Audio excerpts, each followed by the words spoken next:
Good afternoon, everyone. My name is Panwin Yoking. I am a fellow at the East West Center, and I am delighted to welcome you to our EWC Insights Asia Pacific Political Transitions. For today's session, we have a presentation from Dr. Ming Yong. Dr. Ming Yong is a fellow at the East West Center, and her research focuses on community-based natural resource management, civil society movements, public participation, and institutional arrangements that influence the politics around transboundary water governance in the Mekong region. And before joining the East West Center, Dr. Ming Yong received her PhD from the University of Sydney and taught at the School for Field Studies and Panyasa University in Siem Reap, Cambodia, and also at the National Institute of Education in Singapore. And today, her talk focuses on how and why participation processes under the Mekong River Commission have been criticized as rubber stamp, and what meaningful public participation might look like to the Mekong local communities. And in terms of logistics, today's presentation will be roughly 40 minutes long, and then we will transition to a 20-minute Q&A session. And I encourage all attendees to submit your questions and comments in the Q&A box, and we will try our best to get through as many questions as possible. And also a quick announcement is that our next EWC Insight speaker will be Dr. Micah Fisher, and his talk is entitled Inundated Jakarta Floods and Capital Relocation in Indonesia. And his talk will be on April 20th at 2 p.m. Hawaii Standard Time. Without further ado, I will end the introduction here and over to you, Ming. Thanks, Panwin, for the introduction. Let me get my slides up.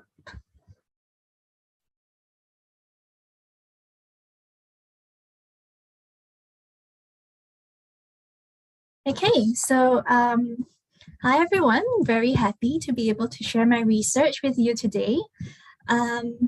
So at the time I was doing some of my field work in Northern Thailand, the community there was opposing two big proposed projects.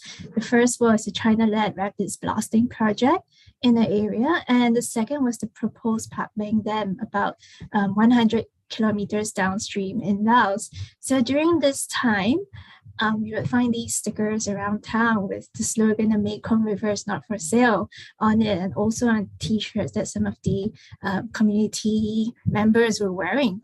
So while this sticker specifically referred to the rapids blasting project at the time, this sentiment of contesting large-scale development projects on the Mekong really also applied to hydropower dams on the Mekong River.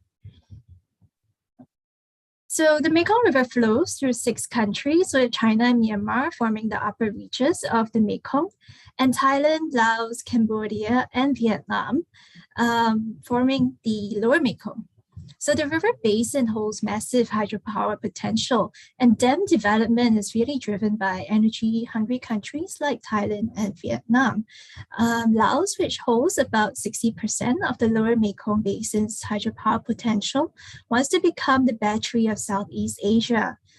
There are 11 planned dams for the Mekong River's mainstream, 9 of which are in Laos and 2 are in Cambodia.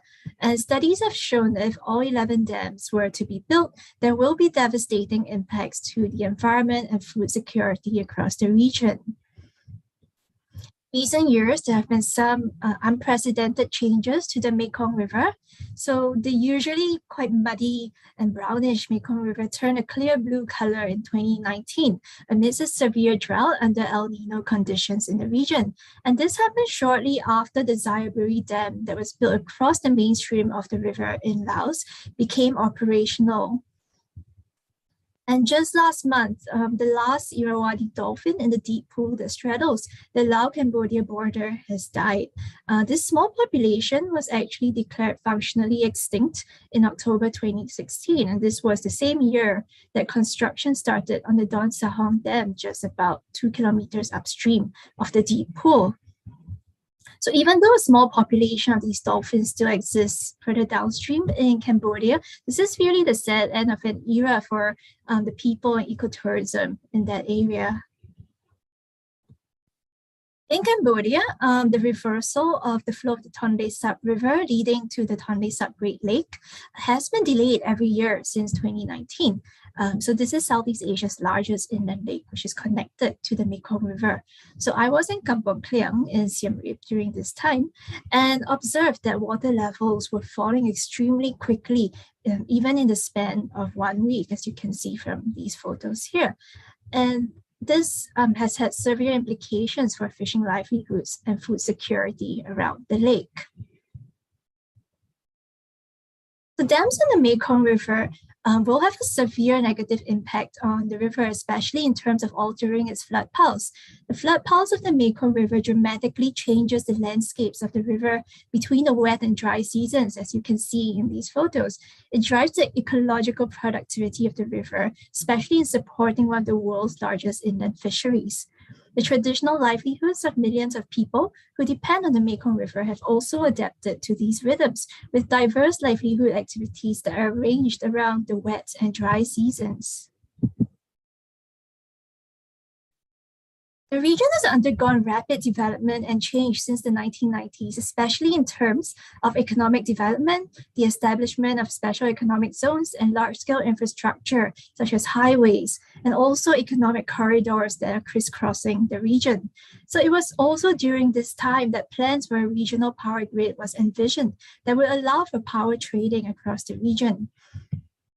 Concerns over hydropower dams also began to arise, especially around Chinese dams constructed on its portion of the Mekong River and tributary dams built on in Thailand, Laos, and Vietnam that negatively impacted local communities and were also causing water fluctuations downstream. And these controversies over Mekong hydropower development have only intensified in the past 2 decades, especially as the pace of dam building has accelerated in the Lower Mekong Basin. So more and more private investors are pouring money into hydropower development and helping Laos in its mission to become the battery of Southeast Asia. So Laos has seen hydropower investments as a way to economically advance the country.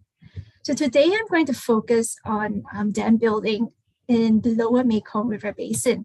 So while acknowledging that dam building in China and also on the tributaries of the Mekong do have major impacts on the river and its communities, the regional procedures relating to the development of Lower Mekong mainstream dams has been quite different from that of Chinese dams and tributary dams. Of hydropower governance in the Lower Mekong Basin is also quite distinctive, involves a large number of state and non-state actors who have all played a role in influencing decision-making and outcomes relating to water resources development. So these include governments at multiple levels, state utilities, the Mekong River Commission, international financial institutions, donor countries, private investors, Mekong communities, and civil society. So this has given rise to quite a complex landscape and a varied history of transboundary environmental governance in this area. So at various times, these stakeholders are both engaged in both possibly cooperation and conflict over the development of transboundary water resources. So to briefly introduce the Mekong River Commission, this was formed through the 1995 Mekong Agreement, whose member states are Thailand, Laos, Cambodia, and Vietnam. So China and Myanmar are not members of the MRC, but they have observer status. Under the agreement, the procedures for notification, prior consultation, and agreement, or the PNPCA, are aimed at ensuring the reasonable and equitable use of the Mekong River's waters. And member countries are not able to veto another country's proposed development project. So member countries who develop dams on the Mekong River's tributaries only have to notify the MRC and member countries of their intended project. But if they propose a dam across the mainstream of the river, the proposed project has to be submitted under prior consultation, which is a 6-month process of technical and formal evaluation by member countries. So this process involves a public consultation component that's conducted at the regional and national levels. Prior consultation has been initiated 5 times by the Lao government for the Upper Lao Cascade from Pak Bang down to Sanakam Dam, and also for the Don Sahong Dam close to the Lao-Cambodia border. So these dams are financed by private dam developers from Thailand, China, Vietnam, and Malaysia, and the electricity is mostly designated to be sold to Thailand. So my research focused on the first 3 prior consultation processes for the Xayaburi, Don Sahong, and Pak Bang dams. So the major outcome of prior consultation is a technical review of the proposed projects.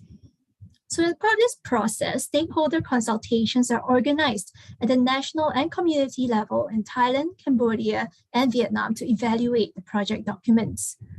So my research has really looked at the stakeholder consultations that were held in Thailand and Cambodia. Prior consultation was triggered for the first time in 2010, when the Lao government submitted their proposal for the Xayaburi Dam. So up to then, concerns about the Xayaburi and Don Sahong dams had already been steadily growing among civil society and scientists.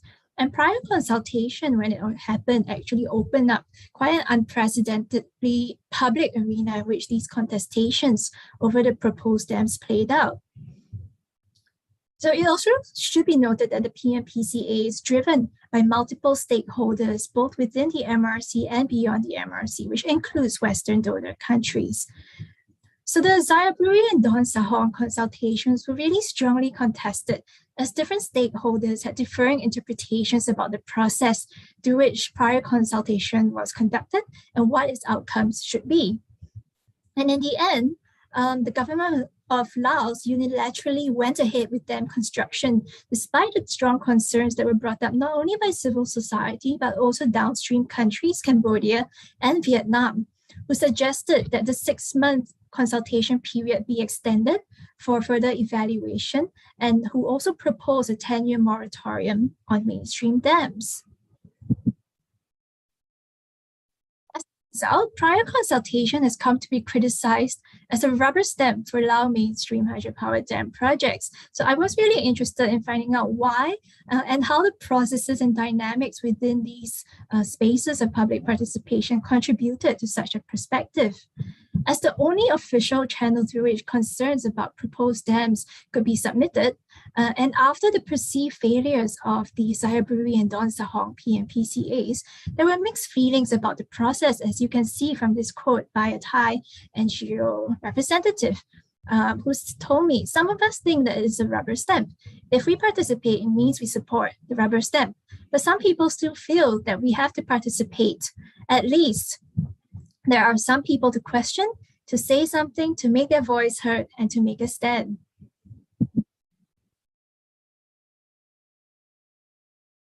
So I did my research in Thailand and Cambodia in 2017. In addition to being based in Bangkok and Phnom Penh, I also did research in some other sites. In Thailand, I did my research in Chiang Rai province, which was just upstream of the planned Pak Bang Dam, and in Nong Khai province, which was the central node for the environmental movement opposing Lao mainstream dams. In Cambodia, my field sites were in Stung Treng province, just downstream of the Don Sahong Dam, and also on the Tonle Sap Lake in Siem Reap. I also participated in meetings relating to the Pak Bang prior consultation process in 2017. So these included 2 MRC regional stakeholder forums that were held in Laos, 2 stakeholder consultations that were organized by the Thai National Mekong Committee, and also an advocacy event organized by the Save the Mekong Coalition. So while I was unable to attend any meetings in Cambodia, I rely on secondary documentation and interviews to supplement my understanding of what happened during the consultations there. To introduce some key actors involved, first, the National Mekong Committee, or the NMCs. So they act as a bridge between the MRC and their respective governments. The NMCs generally inform the relevant line agencies of requirements for prior consultation. They also receive, review, and check documentation for a project submitted under the process, and then they circulate this documentation between relevant actors. The NMC secretariats carry out the day-to-day work of the NMCs. So these are technical government agencies with very little influence over decision-making. And they are the ones that play a really key role in organizing the community and national level stakeholder consultations that are happening under the PNPCA. And this is to say the Mekong Coalition, a transnational advocacy network that has fiercely contested proposed plans for mainstream hydropower dam development in the region. So this coalition includes international, regional, national, and local NGOs from Thailand, Cambodia, and Vietnam, who represent local communities living along the Mekong River. And they have conducted campaigns and activities on various scales and have been heavily critical of the prior consultation process. Generally, the stakeholder consultations have been criticized for their insufficient community participation and representation. So in trying to understand public participation, it's really important to try to also understand how the public is being defined. So in Thailand, the NMC Secretariat is parked under the Department of Water Resources at the time. So in issuing invitations to the stakeholder consultations, they would draw upon the Department of Water Resources, already existing volunteer network that mostly comprises members of river basin organizations that cover multiple river basins across Thailand. However, all of these representatives work on Mekong River issues. As one of my interviewees said, I'm very stressed about this because the Department of Water Resources invited people who do not have much to do with the dam, but they invited people in their network so they can score points. And if something happens, the people who will face trouble will be the people who live along the Mekong River. So nonetheless, the Thai NMC Secretariat does not exercise full control over the participant list.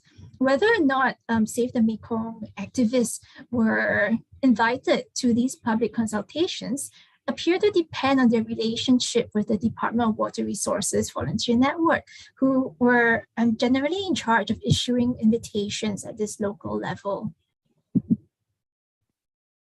In Cambodia, the Cambodian National Mekong Committee Secretariat didn't really have these sort of strong institutionally embedded networks to draw upon.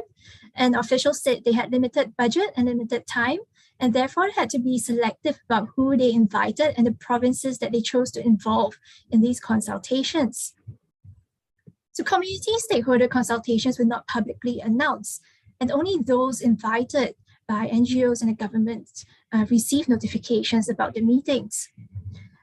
NGOs who were invited could then in turn invite community representatives, but only a handful were allowed to join the meeting. So during the Don Sahong PNPCA, only 6 out of 80 invited participants were local community members.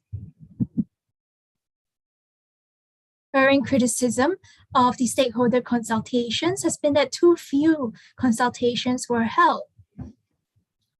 So this map on the left here shows the meeting locations for the Don Sahong stakeholder consultations in Cambodia, and the map on the right shows meeting locations for the Park Bang consultations in Thailand. So although civil society representatives in Thailand and Cambodia have acknowledged that both the NMC secretariats have made some effort to hold more consultations since the Zayaburi PNPCA, there were still limitations in terms of how many people could attend these consultations. This is in part due to the location of these consultations. Participants may have to travel for hours and hundreds of kilometers to attend.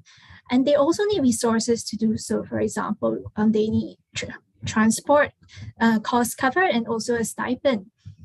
However, again, representatives from the NMC secretariats said that they lack the budget to support more consultations and wider participation. The venue where these meetings are being held also matter. So stakeholder consultations are largely held in either government venues or hotels, both of which confer an air of formality and state authority. And rural villagers may not feel comfortable in these formal settings to raise their concerns. And this was a case in point in Thailand, when the Don Sahong PNPCA was being held at the Royal Army Club in Bangkok. And a civil society leader was quoted in the Bangkok Post as saying, "I'm very upset that the forum will be conducted at a military venue. It shows the department lacks sincerity in collecting opinions from participants and stakeholders. The military cannot offer an atmosphere of freedom of expression." So the level at which participants were involved in stakeholder consultations was also an area of contestation. Regional consultations were generally targeted at stakeholders who did not have the opportunity to participate in national consultations. So this might involve regional and international organizations, civil society, media, research institutes, and MRC development partners. So few community members are able to attend these forums unless they're supported by the NMCs who may want them to raise concerns on their behalf. So rather, local community participation continue to fall under the purview of the NMCs and national stakeholder consultations. And what this means is at the regional level, community voices are usually mediated through civil society or NMCs. Dimensions of these consultations were also contested.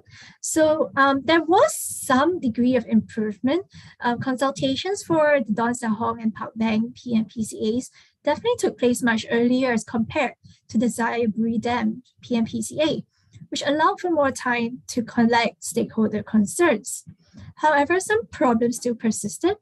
Invitations and information were disseminated at very short notice. So imagine stepping into the meeting, receiving very complex technical information about proposed dam for the first time, and then having to give your feedback by the end of the meeting. There's also a lack of follow-up mechanisms because this is taking place at the preliminary stage of dam development. So while the MRC is trying to put into place post-PNPCA joint action plans and monitoring schemes, it's unclear if there's opportunity for the public to give their input at these stages. And one of the key issues with the PNPCA is that it's ultimately a technical process and therefore framed in technical terms. So essentially what we have here is hundreds of pages from sections of EIAs that are condensed into a series of short 10-minute presentations. And especially in the early iterations of the stakeholder consultations, project documents were not translated into local languages. The information conveyed was also too technical for a layperson to understand. Discussions were also separated by topics such as hydrology, sediment, fisheries, and socioeconomic issues, with very little opportunity to discuss the linkages between these topics. Technical information is communicated by a technical expert who is allocated the majority of the time and presents a lot of complicated data, graphs, tables, and charts, and contributes towards a predominantly one-way flow of knowledge. The preliminary nature of these discussions means that it's quite difficult for communities to contemplate a dam that is located, first of all, somewhere else, and second of all, in the future. The impacts on their livelihoods also cannot be stated in certain terms because the dam design has yet to be finalized at that point. So here's a sample slide from one of these stakeholder forums. And you'll see a lot of numbers there, complicated table telling you how they've decided to adjust the water levels of the proposed dams. But it doesn't answer an important question that communities have, which is how will this impact us and how will this impact our livelihoods? In the context of a formal stakeholder consultation, the focus on technical discussions also leads to an impression among participants that the negative impacts of the hydropower dams are being deliberately hidden, even if this information might technically be defensible. So a key issue was that no one could say for certain what the impacts of the dam were going to be. If you look at these two quotes from Thai and Cambodian community representatives, you'll see some similarities. The points in red showed that they thought only the positive aspects of the dams were being emphasized, and the points in blue indicate how they thought that the negative impacts of the dams were being hidden.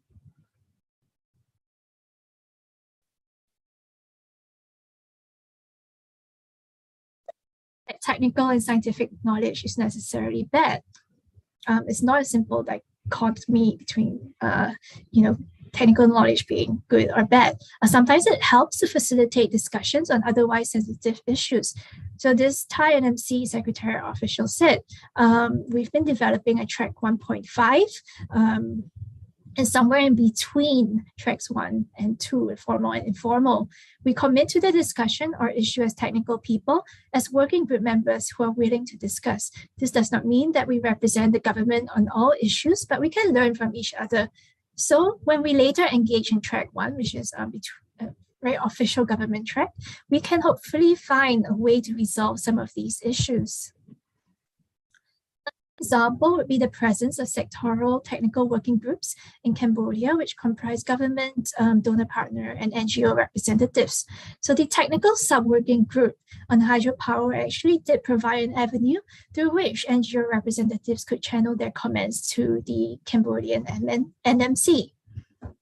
So you see from this quote on the left here, NGO representatives saying there are technical people in the CNMC who did raise some good questions. I think they do care about this dam because they are the ones who know everything about the future of dams. There was some kind of effort made by the technical people. And on the right here, an NGO representative who took part in these working groups said, I remember that during the discussions, people raised the point that the objective of the technical working group on fisheries is not to support the hydropower. And that was an interesting debate. Some people in the government, especially the technical people, they know what is going to be the consequences and impacts. Some others don't. From a technical perspective, they are aware of the impacts, but the political perspective is different, as seen from the approval of hydropower dams in the end.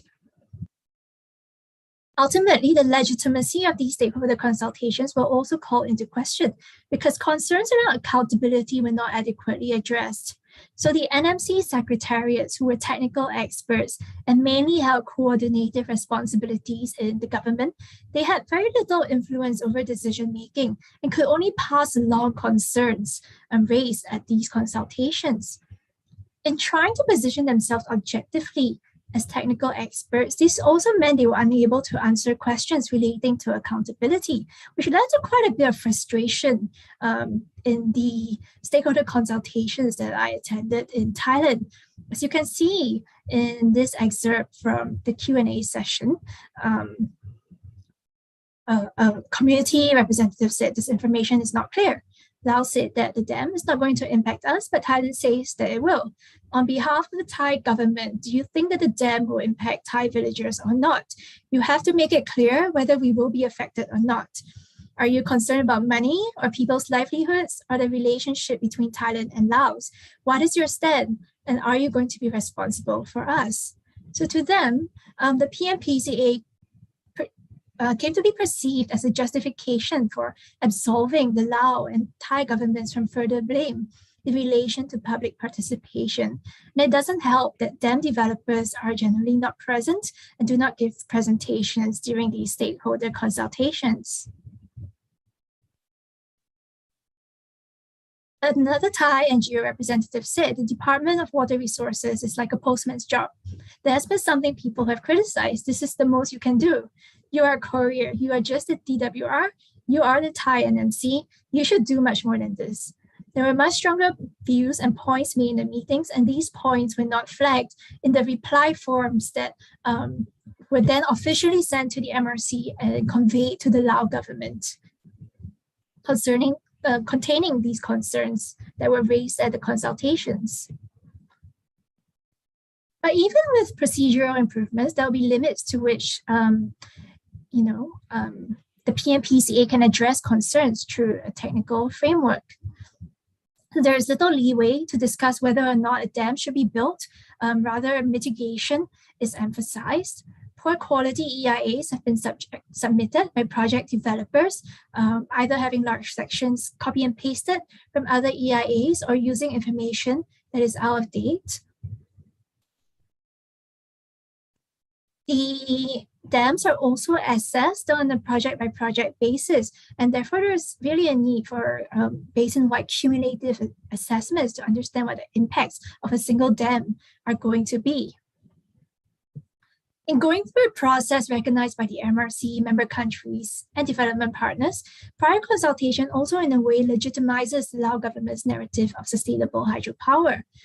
And most importantly, the PNPCA does not tackle the drivers of hydropower. And in fact, much efforts by multiple stakeholders these days have been targeting the energy sector in order to induce a shift away from hydropower to alternative sources of renewable energy. So to understand what meaningful public participation looks like, I will contrast the PNPCA to civil society organized consultations and events around Mekong hydropower dams. So it's worth noting that despite the criticisms around the PNPCA process, the information sharing aspect of these procedures was generally perceived as valuable. So these technical knowledge flows towards the spaces of participation created by the Save the Mekong Coalition as well. To understand why community representatives distrusted the PNPCA, it's really necessary to also look at their experiences in these civil society participatory spaces. So during the International Day of Action for Rivers, held in Thailand in 2017, a small group discussion was held at the village temple of the village, just 100 kilometers upstream of the proposed Pak Beng Dam. So traditionally, Thai temples function as a community center where villagers may hold meetings. So this setting was a lot more intimate and informal than that of the PNPCA consultations. You can see them sitting on mats around the hall. There were no PowerPoint presentations, and there were no central or provincial level government officials who were present. So community representatives raised their concerns about the discrepancies between their own measurements and the technical details provided in the project documents. And this was illustrated with a hand-drawn map, as you see in the picture at the bottom there. The participants would physically approach the map, engage with the map, fill in the gaps, and create an overall picture of the concerns that they wanted to raise. So in this space, technical information is transformed into an object to be critiqued rather than passively received from technical experts, and demonstrates that technical and local knowledge do overlap and intersect with one another in practice. Such events also provide a more holistic overview of mainstream hydropower development on the Mekong River. So this event extended the discussion beyond the temporal dimensions defined by the PNPCA. So for example, community representatives could talk about environmental changes to the Mekong River that happened over their lifetimes. Perspectives from interviewees on what meaningful public consultation should entail are really aligned with human rights-based approaches that have been used to challenge decision-making around Mekong hydropower development, especially in terms of free, prior, and informed consent. Civil society has also held alternative forums to discuss hydropower dams. So in this picture, you see a forum that looks quite similar to the PNPCA stakeholder consultations. But what happens is the voices of authority are reversed. So local communities, civil society representatives, and academics occupy center stage instead of government technical experts. Okay, and they're allowed to deliver a coherent narrative around their experiences and perspectives. This format was also used in Cambodia, where public forums form one of the main prongs of civil society strategy targeting the national government. Bringing together community representatives from across the region, they are also able to learn about basin-wide developments that will affect them and to better understand how hydropower dams will affect them. So this Thai community representative who, after speaking to other representatives from Cambodia and Vietnam, said they also provided information about dam construction in their countries, and they shared their experiences on the impacts they receive from the dams. Dam construction has already happened in their countries, but it has not happened here yet. They also talked about mitigation and how the other countries, said that mitigation has not been effective. So this information was very useful for me. Recentering communities in these processes also means recentering the Mekong River. So there's a need to consider how meaningful public participation relates to the cultural and ecological landscapes within which these communities reside. So, for example, during the event, you can see the symbolic release of a float on the Mekong River carrying a sign with the words "No Dam" in bold red. And this was surrounded by multicolored flags inscribed with the thoughts and sentiments of participants at the event. So many other Save the Mekong campaigns and protests have taken place along or on the Mekong River as well. So the effect of holding these events and protests along the river was important, not just in terms of drawing attention back to the river itself, as opposed to having decision-making happening in the state capitals. It's also really important for representatives from potentially affected villages who are able to participate in the very familiar physical setting that was part of their everyday lives. It also allowed participants to raise their concerns in an unmediated manner. So this Thai community representative said, for activities like the protests in Nong Khai, we can raise our voices directly to the government. But for the PNPCA meetings, we need translators and we need a middle person to raise our concerns. I don't know how they will raise this, so this is a difference. And in Cambodia, another representative said, I remember the campaign where there were banners and slogans against the Don Sahong Dam. We had no fear in joining the campaign because there were many other participants as well.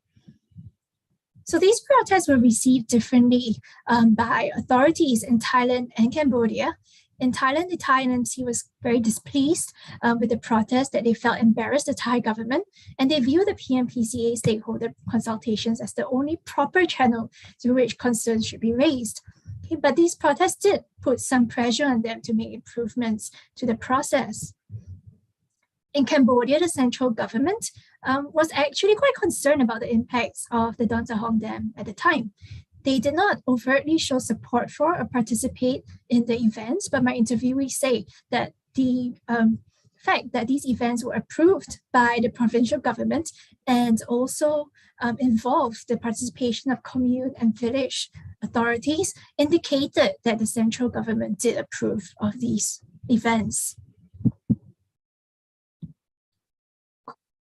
Importantly, while the PNPCA did not provide communities with any options to seek compensation and accountability, participation in civil society consultations did.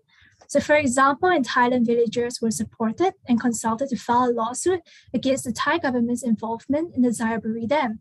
And in Cambodia, villagers were also supported and consulted in filing a complaint to the Human Rights Commission of Malaysia against the Malaysian project developer of the Don Sahong Dam.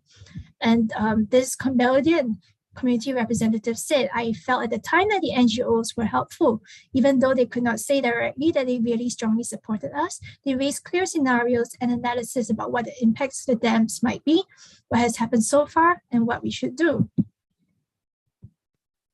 So even then, to enable communities to participate meaningfully in transboundary water governance, we do need to move beyond an understanding of public participation as just an event.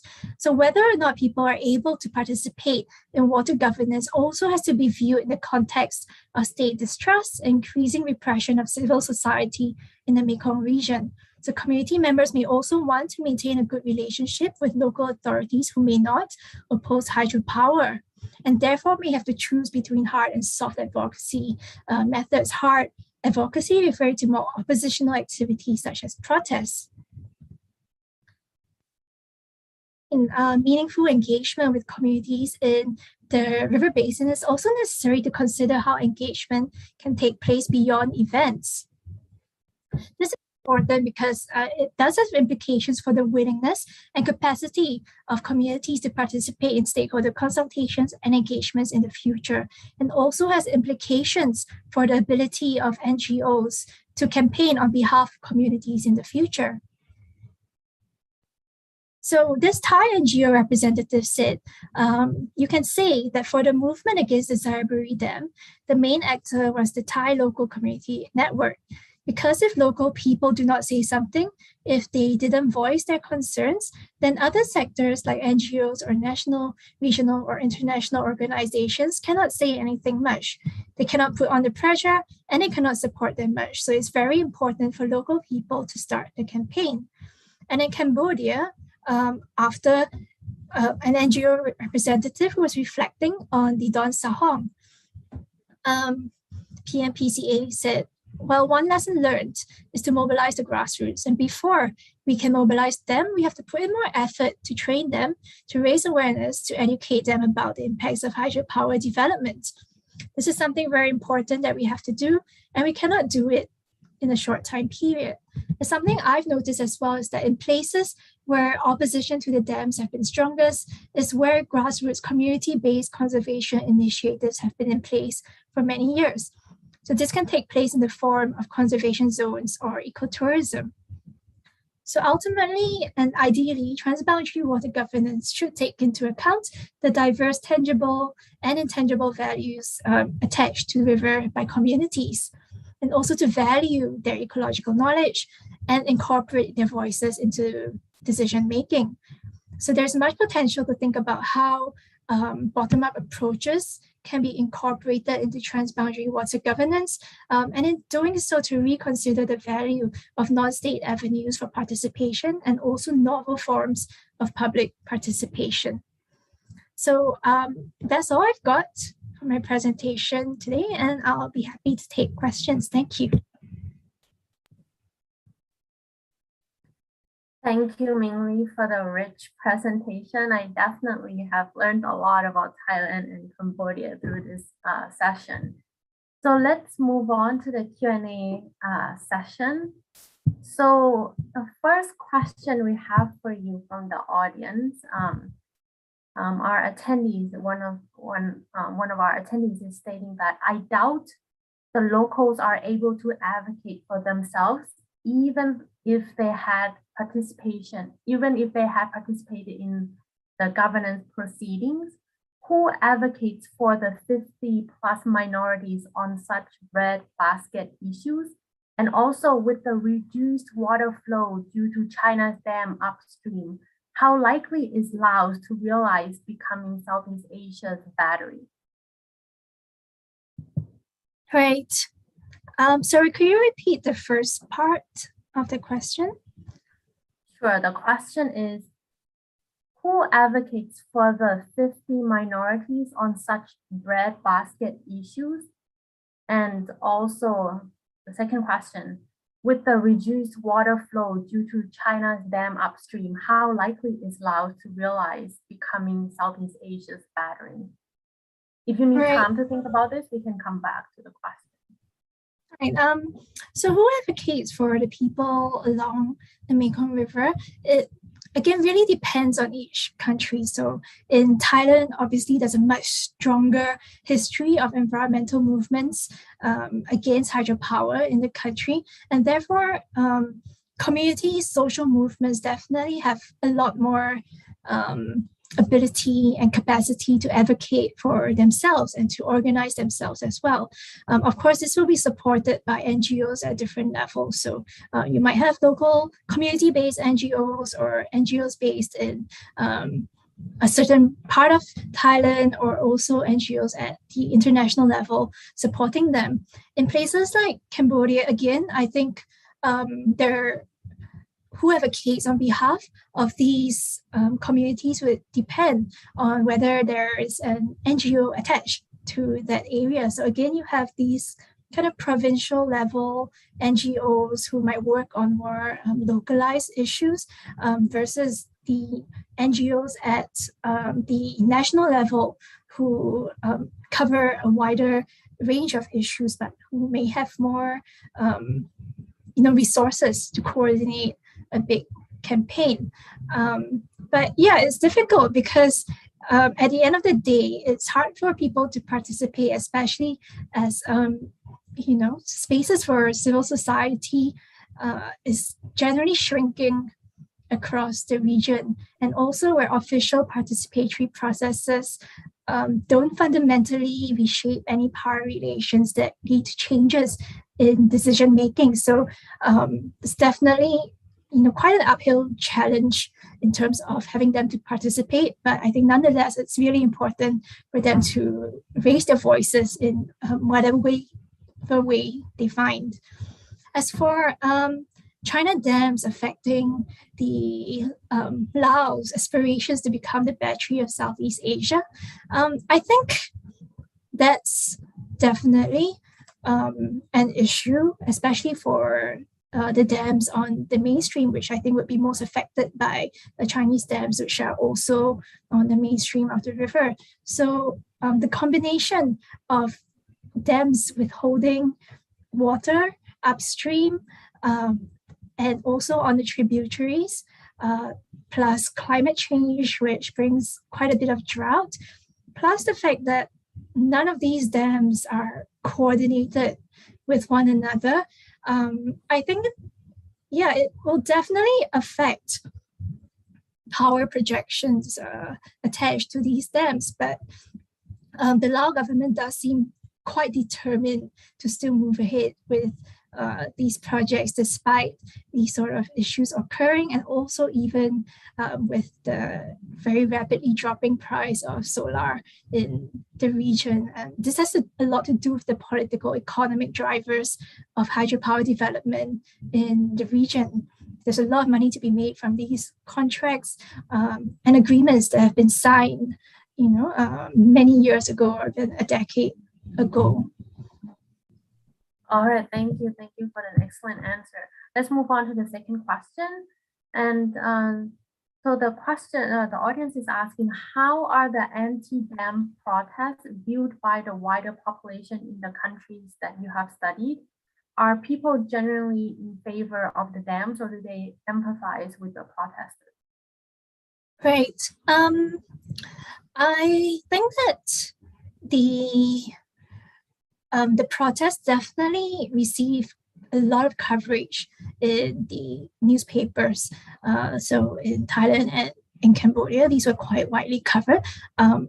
I didn't read Thai or Cambodian language newspapers, so I'm not sure how much of this news reached the wider public. But I think that I can speak for what's happening at a more localized level. Definitely on the ground, you have got people who oppose the dam and people who are more ambivalent about these sort of protests. So in Chiang Khong in northern Thailand, for example, where there's been a very strong environmental movement, I think communities there have generally been quite supportive of these sort of advocacy efforts against large-scale development projects. Whereas in Nong Khai, where I think they didn't really have that, really strong grassroots level of engagement. A lot of the people I interviewed say, in Nong Khai, we don't do this kind of thing. Like, that's not the way to go about talking about these projects. So there was definitely, in some areas, quite a bit of hesitancy in terms of, is this the right way to raise your concerns? Because you're antagonizing authorities that we have to work with in many other areas of our lives. So I think, I don't have a definite answer for that, but these are just some sentiments from the ground that I picked up on. Thank you. Okay, next question.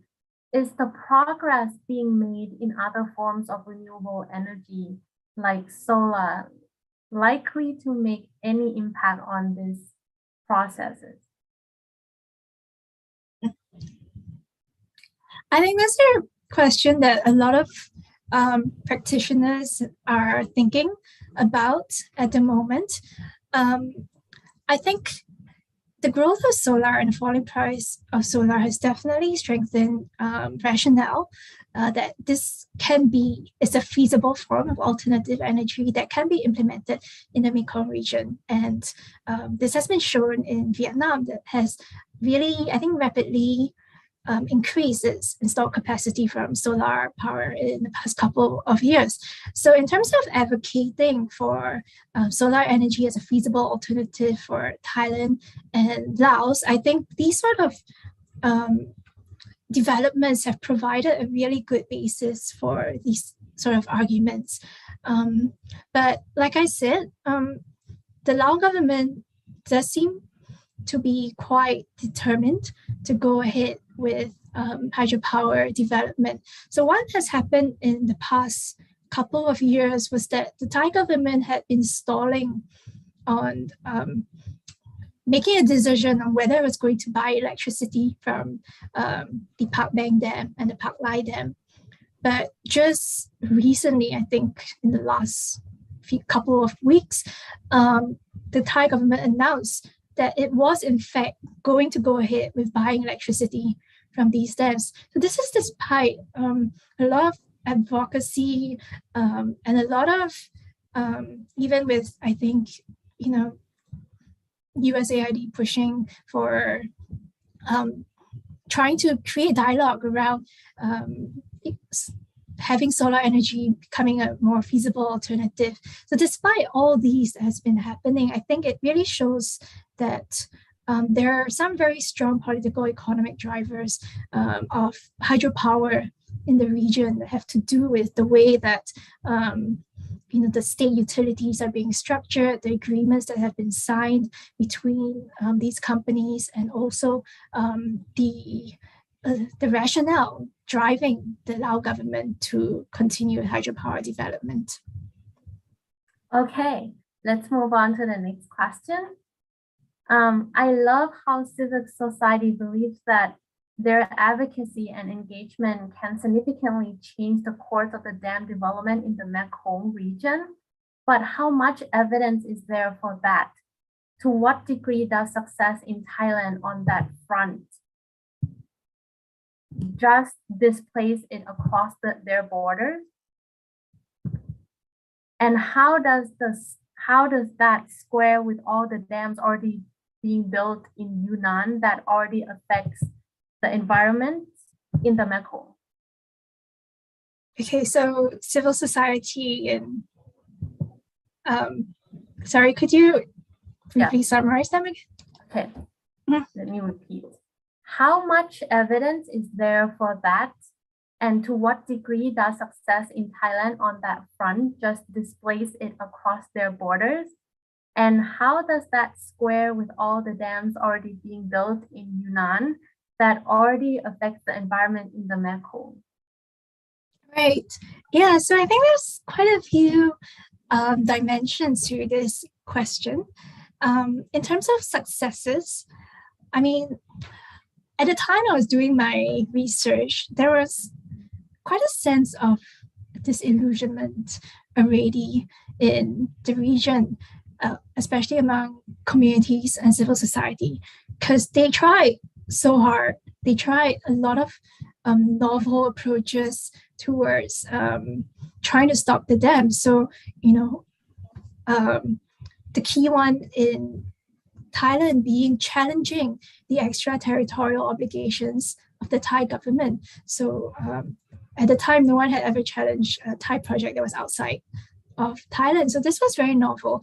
They also tried to submit complaints to OECD mechanisms, to human rights commissions. So there were so many novel approaches being taken up at the time.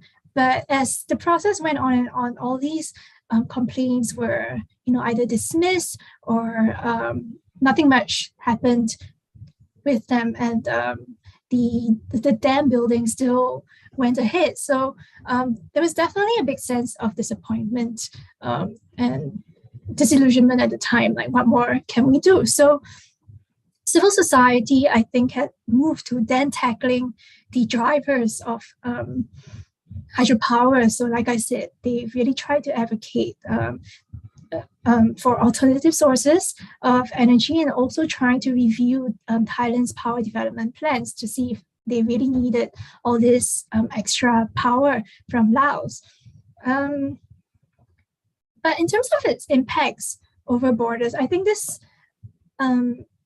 emphasis on challenging the extraterritorial obligations of Thai actors is definitely something that is still ongoing in the region, not just in relation to hydropower, but even, for example, I think a Thai investment in a sugarcane plantation in Cambodia was actually challenged by Cambodian community members. So there's sort of strategy, I think, has kind of gained traction, and I hope will continue to be used in order to protect vulnerable communities across the region from dangerous forms of investments.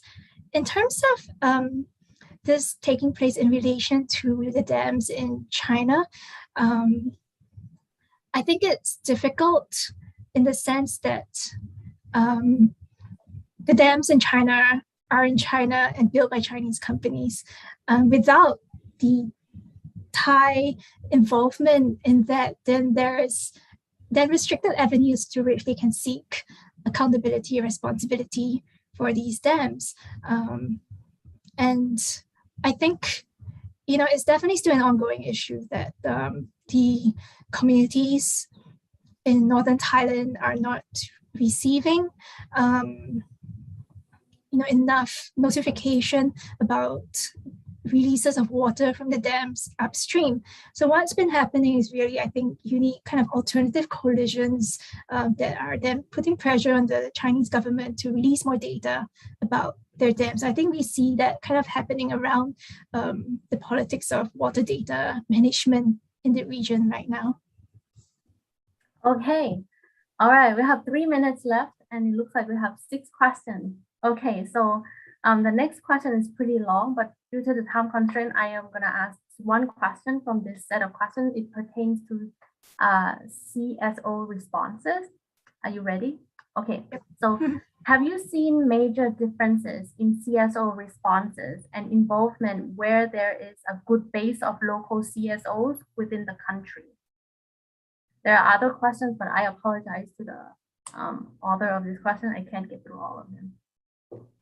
Definitely. Like I said before, in Thailand, where there are strong community-based initiatives and social movements that are organized around protecting the environment, their ability to engage community members is much stronger because they have the trust of these community members.